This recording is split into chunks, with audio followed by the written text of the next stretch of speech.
Hi, this is Ziad and this is part 2. And in this video you are going to see how to load a new level after killing all of the enemies and picking up a key. So these are the enemies. We have 3 enemies and I've made a new script.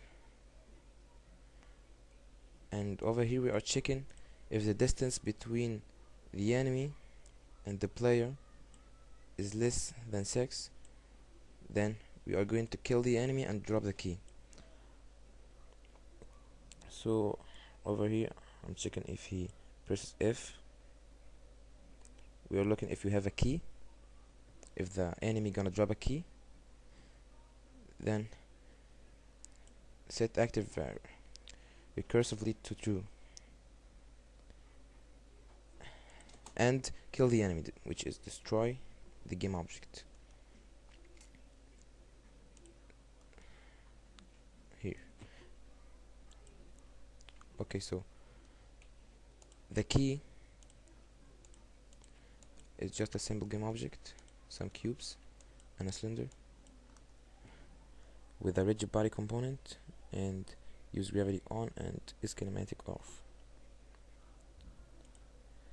And I've made a key script. I'm just making a variable to hold our player to check for the distance, and if it's less than 6, then you can pick the key up and destroy it. So now we need a way to make the player knows that he have a key and he have killed a certain number of enemies. So I'm gonna make a new script. I'm gonna call it inventory, and it's just gonna hold some variables.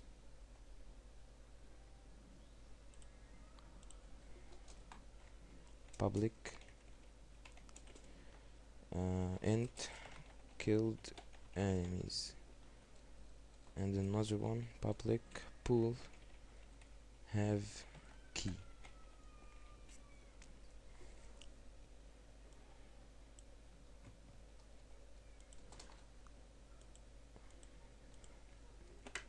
So now we need a way to reference this script so we can edit it from here, from another script. So I'm gonna just make a public static inventory.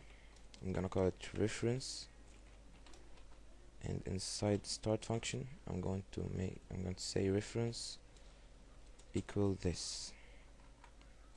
I'm gonna make it awake. Control S. So after he kills the enemy, after he press F, I'm going to say inventory dot reference dot killed enemies plus equal 1. So it's gonna plus this by 1 each time I kill an enemy. And here I'm going to say inventory dot reference dot have key equal true. So each time I kill an enemy, it's gonna plus this by 1, and when I get the key, it's gonna make this variable true. So let's check it out.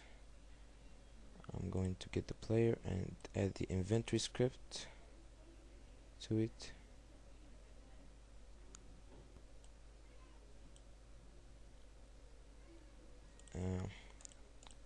And I have the scripts on the enemies. So this enemy won't drop anything, so no key variable over here. And this one have nothing on it, but this one have.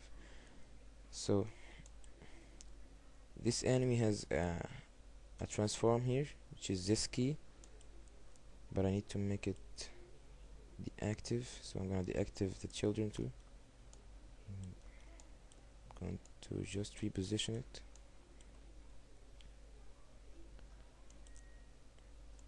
So let's give it a shot.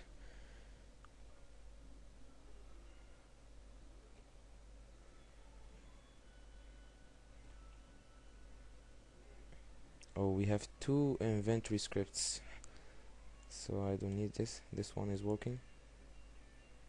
So I've killed two enemies and I'm gonna kill the third one. So now I've killed three enemies, but I still don't have a key. So I'm gonna get close to this one and press E, and now I have a key. So great. I'm gonna make a new waypoint script. So I'm gonna duplicate this. Duplicate. I'm gonna call it waypoint2. Gonna open it. I'm gonna name the class waypoint2. Control S. But now we don't want the player. We don't want to load a new level after just going inside the collider. We need to check if he have killed a certain number of enemies that we want, and he have the key. So if inventory, first I'm gonna make a variable public int enemies to kill. So we need him to kill 3 enemies. So if inventory dot reference dot killed enemies is greater or equal to enemies to kill, and if inventory not invoke inventory dot reference dot have key. So if we have the key and we have killed 3 enemies or whatever we want, so it's gonna load a new level. I'm just gonna make this. I'm gonna make a comment. Load the next level and Control S. So I'm going to go to here, and I don't need this. I'm gonna put 1.2. Next level is level 1. I'm going back to level 1, and I have the waypoint here. The tag is waypoint, and the trigger is the collider is trigger. So I'm going to check. First I'm gonna go to the waypoint and see if I can go to the next level.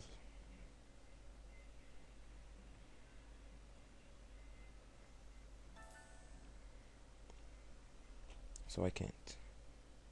I'm gonna go back.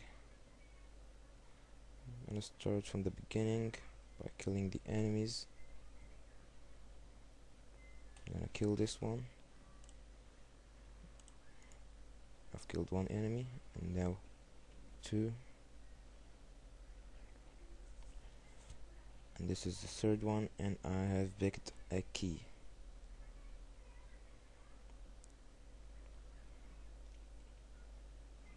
So great, it works cool, and so this tutorial is done. Thanks for watching.